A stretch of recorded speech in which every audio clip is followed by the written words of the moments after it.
लोगों के पास क्या अधिकार हैं और वे कैसे मिलते हैं? कैसे निर्णय लेने और कैसे मिलता है? और लोगों की जरूरतों के लिए समाज को कैसे संगठित कर सकते हैं? फ्रांसीसी क्रांति की उथल-पुथल के दौरान इन सवालों ने पूरे देश को चुनौती दी। 18वीं शताब्दी के अंत तक यूरोप में एक गहरा बौद्धिक और सांस्कृतिक बदलाव आया था, जिसे इनलाइटनमेंट के नाम से जाना जाता है। दार्शनिकों और कलाकारों ने परंपरा और धर्म के स्थान पर तर्क और मानवीय स्वतंत्रता को बढ़ावा दिया। मध्यम वर्ग के उदय और प्रिंटेड सामग्री ने राजनीतिक जागरूकता को प्रोत्साहित किया और अमेरिकी क्रांति ने एक पूर्व अंग्रेजी कॉलोनी को एक स्वतंत्र रिपब्लिक में बदल दिया था। फिर भी फ्रांस यूरोप के सबसे बड़े और सबसे अमीर देशों में से एक अभी भी एस्टेट्स नामक 3 कठोर सामाजिक वर्गों के एक प्राचीन शासन द्वारा शासित था। सम्राट राजा लुई द 16 ने अपने अधिकार को दैवीय अधिकार पर आधारित किया और प्रथम और द्वितीय एस्टेट कैथोलिक पादरी और रईसों को विशेष विशेषाधिकार प्रदान किए। तीसरे एस्टेट मध्यम वर्ग के व्यापारियों और कारीगरों, साथ ही 20 मिलियन से अधिक किसानों के पास बहुत कम शक्ति थी और वे अकेले थे जो न केवल राजा को बल्कि अन्य एस्टेट को भी कर देते थे। खराब फसल के वर्षों में कराधान के कारण किसानों के पास लगभग कुछ भी नहीं बचता था, जबकि राजा और नोबल्स अपनी निकाली गई संपत्ति पर खूब खर्च करते थे। चूंकि अमेरिकी क्रांति के समर्थन और इंग्लैंड के साथ लंबे युद्ध के कारण फ्रांस कर्ज में डूब गया, इसलिए बदलाव की जरूरत थी।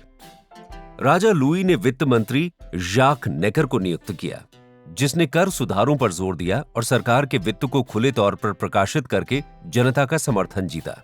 लेकिन राजा के सलाहकारों ने इन पहलों का कड़ा विरोध किया। समाधान के लिए बेताब राजा ने 175 वर्षों में पहली बार एस्टेट्स जनरल की एक बैठक बुलाई, जो 3 एस्टेट्स के प्रतिनिधियों की एक सभा थी। हालांकि थर्ड एस्टेट ने 98% फ्रांसीसी आबादी का प्रतिनिधित्व किया, लेकिन इसका वोट अन्य सभी एस्टेट्स के बराबर था और आश्चर्य की बात नहीं, दोनों उच्च वर्ग अपने विशेषाधिकार बनाए रखने के पक्ष में थे। ये महसूस कर कि उन्हें उचित प्रतिनिधित्व नहीं मिल सकता, थर्ड एस्टेट ने नाता तोड़ खुद को नेशनल असेंबली घोषित कर दिया और अन्य एस्टेट के साथ या बिना नए संविधान का मसौदा बनाने का वचन दिया। राजा लुई ने पहले और दूसरे एस्टेट को नेशनल असेंबली से मिलने को कहा, लेकिन उन्होंने लोकप्रिय वित्त मंत्री को भी हटा दिया। जवाब में हजारों नाराज पेरिसवासी सहानुभूतिपूर्ण सैनिकों के साथ बेस्टिये जेल पर हमला करने के लिए शामिल हो गए, जो शाही शक्ति का प्रतीक और हथियारों का एक बड़ा भंडार था। क्रांति शुरू हो चुकी थी। जैसे ही विद्रोह पूरे देश में फैल गया, सामंती व्यवस्था को समाप्त कर दिया गया। मनुष्य और नागरिक के अधिकारों को असेंबली की घोषणा ने उस समय के लिए क्रांतिकारी विचार की घोषणा की कि व्यक्तिगत अधिकार और स्वतंत्रता मानव स्वभाव के लिए मौलिक है और सरकार केवल उनकी रक्षा के लिए है।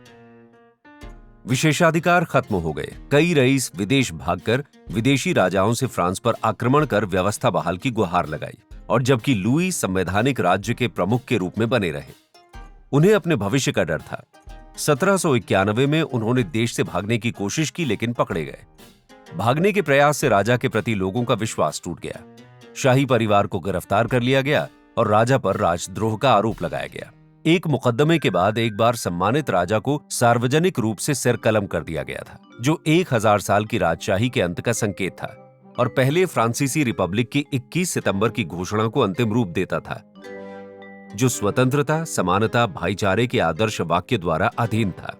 9 महीने बाद क्वीन मरी एंटोनेट, एक विदेशी महिला जिसे उसकी असाधारण प्रतिष्ठा के लिए मैडम डेफिसिट के नाम से मजाक उड़ाया जाता था, को भी फांसी दे दी गई। लेकिन क्रांति यहीं खत्म नहीं होगी। कुछ नेता केवल सरकार बदलने से संतुष्ट नहीं थे। उन्होंने फ्रांसीसी समाज, उसके धर्म, उसकी सड़कों के नाम और उसके कैलेंडर को भी पूरी तरह से बदलने की कोशिश की।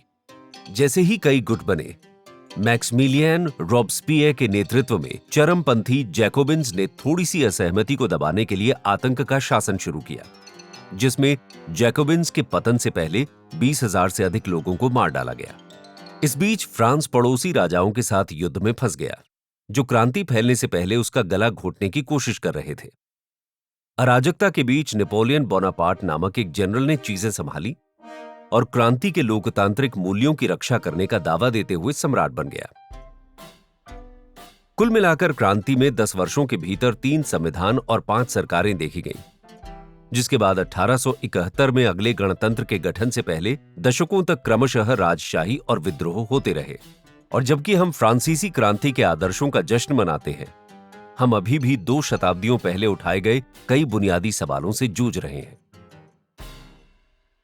सीखने के लिए तैयार हैं? इन वीडियो को जो आपको लगता है कि आप जानते हैं को या तो चुनौती देने या जो आप नहीं करते हैं उसके बारे में अधिक जानने के लिए देखें, सब्सक्राइब करें और उत्सुक रहें।